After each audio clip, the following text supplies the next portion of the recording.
Halo dan selamat datang kembali. Hari ini kita akan membahas sesuatu yang luar biasa personal.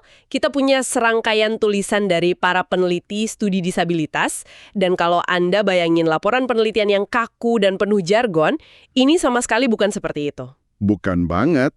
Ini lebih mirip kayak halaman-halaman jurnal pribadi ya. Betul, penuh dengan keraguan, frustrasi, dan momen-momen pencerahan yang mengubah hidup. Iya, Dan yang menarik, semua cerita ini sepertinya berpusat pada satu pertarungan ide yang fundamental. Di satu sudut, ada yang namanya model medis, oke. yang melihat disabilitas itu ya sebagai masalah di dalam diri seseorang, sebuah kekurangan yang harus diperbaiki. Betul, harus disembuhkan atau diperbaiki. Dan di sudut lain, ada model sosial yang membalik total cara pandang itu. Nah, ini dia. Model sosial ini bilang, tunggu dulu. Masalahnya bukan di individunya, gitu kan? Tepat. Masalahnya ada di masyarakat yang menciptakan hambatan. Entah itu tangga tanpa ram, sistem pendidikan yang kaku, atau prasangka di kepala kita. Dan justru prasangka di kepala itu yang bikin pembahasan kita kali ini menarik banget. Betul sekali. Karena kita diajak masuk ke kepala para penelitinya sendiri, melihat bagaimana mereka juga awalnya punya pandangan yang sama sebelum akhirnya berubah. Jadi kita lihat prosesnya ya. Iya, misi kita kali ini adalah melihat dari balik layar proses penelitian yang, seperti kata salah satu penulis, seringkali berantakan. Berantakan, oke. Ini bukan cerita soal penemuan hebat yang mulus, tapi tentang perjalanan intelektual dan emosional yang penuh lika-liku, sangat manusiawi. Tepat, sangat manusiawi. Dan ini bukan soal teori yang mengawang-awang ya. Bagi mereka ini sangat personal. Sangat. Kita bisa mulai dari kisahnya Simoni Simeonidou. Ceritanya benar-benar menangkap titik awal dari mana kebanyakan orang memulai pemahaman mereka tentang disabilitas. Betul. Simeonidou ini kan tumbuh besar di Siprus. Di sana, cara pandang yang dominan itu ya model medis dan amal. Amal ya? Waktu remaja dia sangat aktif jadi relawan untuk radio maraton. Oh, acara amal tahunan yang super besar itu kan? Iya, untuk anak-anak berkebutuhan khusus. Dan dia cerita dengan jujur betapa tergeraknya dia mendengar cerita-cerita sedih para orang tua. Dia merasa melakukan hal yang benar. Tentu, dia merasa sudah melakukan hal yang mulia. Turun ke jalan, mengumpulkan uang, dia sungguh-sungguh percaya sedang membantu mereka yang kurang beruntung. Wow, jadi dia awalnya justru ada di sisi yang nantinya akan dia kritik habis-habisan. Persis. Lalu apa yang bikin dia pindah haluan? Pasti ada momen pemicunya. Disabilitas. Momen pencerahan. Betul. Seperti saklar lampu yang dinyalakan di ruangan gelap, tiba-tiba semua terlihat beda. Cara pandangnya berbalik 180 derajat? Total.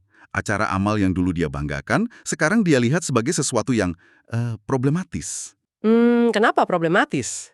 Dia jadi sadar bahwa acara semacam itu justru melanggengkan citra penyandang disabilitas sebagai korban takdir yang pasif. Oh, yang butuh dikasihani, bukan sebagai warga negara dengan hak yang setara. Tepat. Dan kesadaran itulah yang jadi bahan bakar untuk seluruh karir penelitiannya. Luar biasa. Jadi satu gagasan baru di kampus bisa mengubah seluruh arah hidup seseorang. Iya. Tapi pemicunya nggak selalu harus momen pencerahan teoretis seperti itu kan? Kadang bisa datang dari frustrasi di pekerjaan sehari-hari. Benar sekali. Seperti yang dialami Eleni Gavrilidou Tsialepi, yang juga dari Siprus. Nah, kalau Simeonidou berangkat dari refleksi personal, Tsialepi ini berangkat dari kegemasan profesional. Dia seorang guru. Oke. Saat itu, Siprus baru saja mengesahkan undang-undang baru yang kedengarannya sangat progresif. Tentang apa itu? Mendukung integrasi anak-anak penyandang disabilitas di sekolah umum. Kelihatannya bagus di atas kertas. Saya tahu arahnya kemana. Di atas kertas bagus tapi... Tapi di lapangan, di sekolahnya sendiri, kenyataannya jauh panggang dari api. Dia melihat langsung jurang menganga antara kebijakan dan praktik. Jadi frustrasi melihat undang-undang yang bagus hanya jadi macan kertas, gitu ya? Persis. Frustrasi itulah yang mendorongnya untuk meneliti kenapa niat baik seringkali gagal total di tingkat implementasi. Oke, kita udah beberapa kali menyebut model sosial, biar kita semua benar-benar paham. Apa sih intinya yang paling fundamental? Di sumber yang Anda berikan, peneliti Marian Reichhardt sepertinya punya definisi yang sangat tajam soal ini. Ya, Reichhardt menjelaskannya dengan sangat jelas. Intinya, ada 3 pergeseran cara berpikir. 3, oke. Yang pertama, kita berhenti bertanya, apa yang salah dengan orang ini? Dan mulai bertanya, apa yang salah dengan lingkungan, sikap, atau sistem di sekitarnya. Jadi fokusnya pindah. Fokusnya pindah dari kelemahan individu ke soal akses dan hambatan di masyarakat. Itu saja sudah perubahan besar. Bukan lagi soal memperbaiki orangnya, tapi memperbaiki dunianya. Betul. Apa yang kedua? Yang kedua, ini bukan lagi soal kasihan atau kebaikan hati. Pendekatannya bergeser dari amal ke hak asasi manusia. Jadi ini adalah hak mereka sebagai warga negara yang bisa dituntut, bukan sekedar pemberian. Tepat. Dan yang ketiga, ini mungkin yang paling radikal. Tujuannya bukan untuk menciptakan ketergantungan, Melainkan, tapi untuk mendukung perjuangan politik yang dipimpin dan dikontrol oleh penyandang disabilitas sendiri. Ini tentang agensi, tentang mereka yang menentukan nasibnya sendiri. nah yang paling keren, Richcard ini kan nggak cuma ngasih teori. Dia bikin semacam alat bantu berpikir yang dia sebut Zoom personal politik. Iya, konsep ini brilian. Brilian sekali, semacam lensa untuk melihat bagaimana masalah yang terasa sangat personal sebenarnya adalah masalah politik. Bisa tolong jelaskan cara kerjanya? Tentu. Dia kasih contoh yang sangat kuat. Kisah para ibu penyandang disabilitas di Jerman. Oke. Kalau kita pakai Zoom personal, kita akan melihat perjuangan seorang ibu. Dia harus berjuang mati-matian, melawan petugas layanan sosial Kenapa? yang meragukan kemampuannya mengasuh anak hanya karena dia punya disabilitas. Wow. Itu pertarungan yang sangat pribadi, melelahkan, dan emosional. Saya bisa bayangkan betapa beratnya. Lalu bagaimana kalau kita ganti lensanya ke Zoom politik? Nah, dengan Zoom politik, kita lihat bahwa perjuangan ibu ini bukan kasus tunggal. Ini adalah sebuah pola. Banyak yang mengalami hal serupa. Banyak sekali. Ini bukan kebetulan, tapi hasil dari prasangka yang sudah jadi bagian dari sistem dan undang-undang kesejahteraan yang diskriminatif. Jadi tiba-tiba, perjuangan personal mereka menjadi perjuangan politik kolektif. Persis. Alat Zoom ini menunjukkan dengan gamblang, your personal problem is political. Masalah pribadimu itu politis. Itu kuat banget. Jadi masalah yang kita kira cuma masalah kita sendiri, ternyata polanya ada di mana-mana. Dan akarnya ada di struktur yang lebih besar. Betul. Ada juga ilustrasi visualnya kan di tulisan itu, kartun yang dibuat ayah Richcard. Iya, kartun itu sangat simbolis. Gambarnya seseorang di kursi roda sedang mengangkat penutup mata Dewi Keadilan. Pesannya jelas sekali. Jelas. Seolah-olah bilang, Anda wahai sistem, harus sesekali membuka mata dan melihat ketidakadilan yang selama ini Anda abaikan. Tasnya pasti jauh lebih rumit. Oh, jauh lebih rumit. Tadi di awal Anda sebut soal proses penelitian yang berantakan. Apa saja contohnya? Banyak sekali.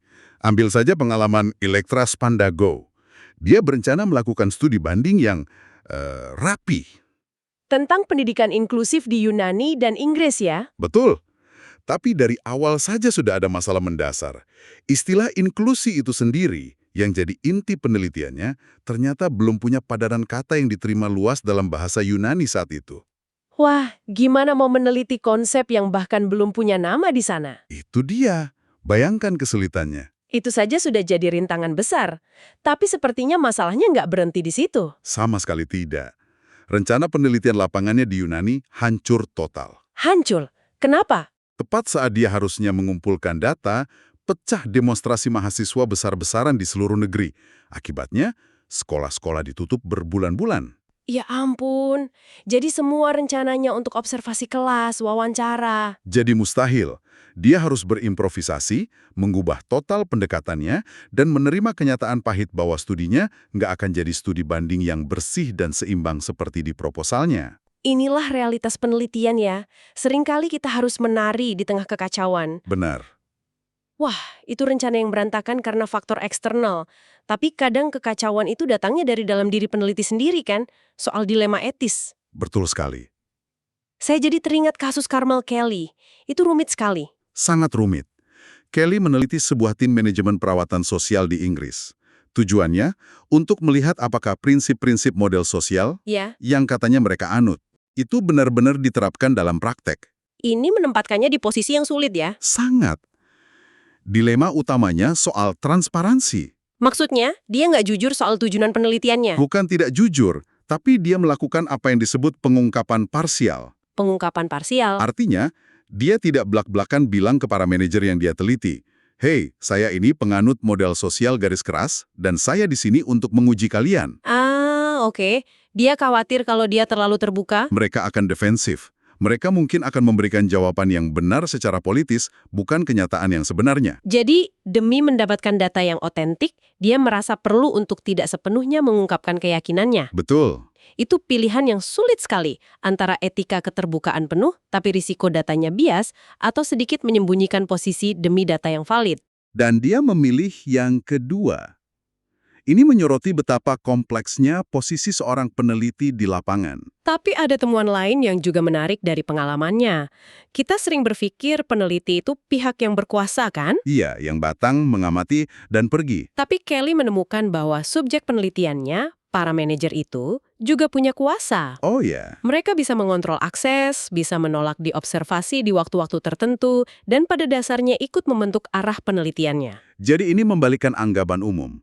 Hubungan kekuasaan dalam penelitian itu ternyata jauh lebih dinamis, seperti negosiasi dua arah. Jadi anggapan kalau peneliti yang pegang kendali penuh itu mitos ya? Bisa dibilang begitu. Nah, ngomong-ngomong soal praktik di lapangan, bagaimana sebenarnya model-model teoretis ini kalau dihadapkan dengan kenyataan sehari-hari? Ini bagian yang menarik. Eleni Gavrieli Ducilepigo, guru yang tadi frustrasi itu, punya cerita yang sangat gamblang soal ini. Ya, dia menceritakan sebuah anekdot yang terus terang bikin gemas sekaligus menyedihkan. Oke. Dia pernah mendampingi orang tua dari seorang anak bernama Melanie yang punya gangguan pendengaran parah. Ini saat sesi asesmen penting itu ya? Betul, dengan tim profesional, psikolog, guru pendidikan khusus untuk menentukan masa depan pendidikan Melanie.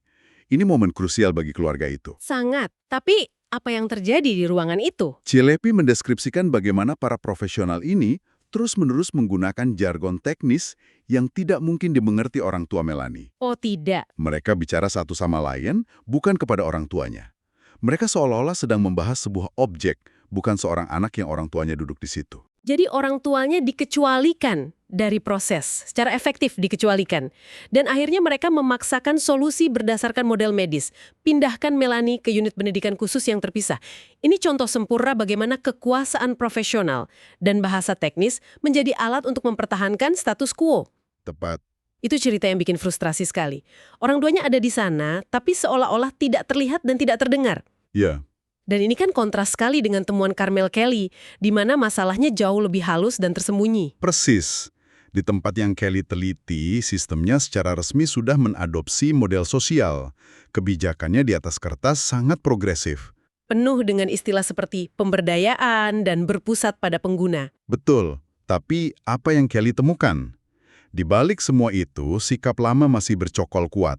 Para praktisi masih melihat diri mereka sebagai ahli yang tahu segalanya. Dan pengguna layanan sebagai pihak yang bermasalah. Iya, yang perlu diatur. Hanya saja, sekarang sikap lama itu tersembunyi di balik wacana model sosial. Sikapnya sama, bungkusnya saja yang baru. Tepat. Itu poin yang sangat tajam. Mengadopsi bahasa baru tidak otomatis mengubah praktik atau dinamika kekuasaan yang sudah mengakar. Nah, karena kerumitan inilah, para peneliti ini nggak puas hanya dengan menerapkan model yang sudah ada. Mereka mulai kreatif. Menciptakan cara berpikir dan metode baru. Betul. Kita kembali lagi ke Marion Reichhardt. Dia punya ide yang unik banget, yang dia sebut metodologi mashup. Oh, yang pakai analogi DJ itu kan? Saya suka sekali ide ini. Iya kan? Dia mengcontohkan seperti mengambil vokal dari lagu Kylie Minogue dan menumpuknya di atas musik dari band New Order. Untuk menciptakan sesuatu yang sama sekali baru. Dan dia menerapkan itu ke risetnya. Gimana caranya?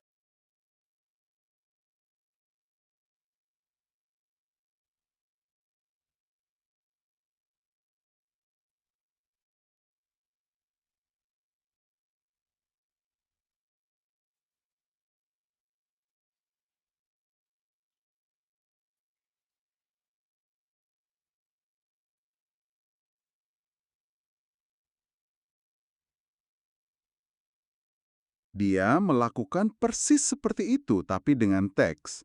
Dia melakukan mash up terhadap berbagai macam suara otentik dari komunitas disabilitas. Jadi bukan hanya dari akademisi. Bukan cuma itu, dia juga mengutip tulisan aktivis, kutipan dari orang biasa di forum online, bahkan narasi yang terkubur di dalam dokumen kasus hukum.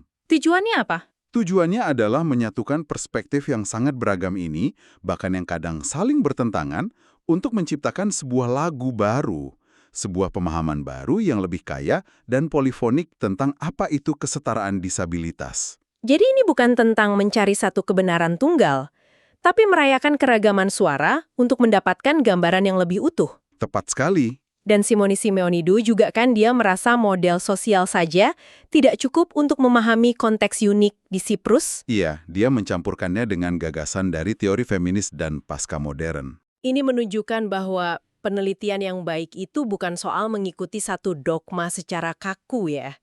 Bukan sama sekali. Ini soal menemukan alat yang tepat untuk tugas yang dihadapi. Fleksibilitas intelektual itu kuncinya. Jadi, apa artinya semua ini? Setelah menyelami semua refleksi ini, jelas sekali bahwa penelitian studi disabilitas itu bukan sekedar tentang mengumpulkan data. Bukan. Ini adalah sebuah perjalanan.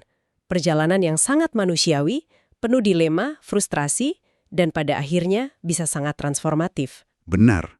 Baik bagi penelitinya maupun bagi kita yang membacanya. Ini adalah kisah tentang para peneliti yang harus bergulat dengan asumsi mereka sendiri. Meruntuhkan cara pandang lama mereka. Betul, untuk bisa sampai pada pemahaman yang lebih adil dan membebaskan. Mereka sendiri terus-menerus merenungkan apa dampak nyata dari pekerjaan mereka. Dan ini membawa kita pada satu pemikiran terakhir untuk Anda semua yang mendengarkan. Ya, pertanyaannya bukan lagi sekedar apa yang kita pelajari, tapi apa yang akan kita lakukan dengan pengetahuan ini? Oke, jadi pertanyaan untuk Anda adalah, jika penelitian seperti ini berhasil mengungkap kebenaran yang tidak nyaman tentang bagaimana institusi di sekitar kita, sekolah, layanan sosial, bahkan sistem hukum, ternyata secara aktif menciptakan hambatan, Ya, bagi sebagian warga negara, apa tanggung jawab kita sebagai individu yang terinformasi terhadap pengetahuan itu? bagaimana kita bisa ikut memastikan wawasan berharga ini tidak hanya berhenti di jurnal akademis, tetapi benar-benar mendorong perubahan nyata di masyarakat?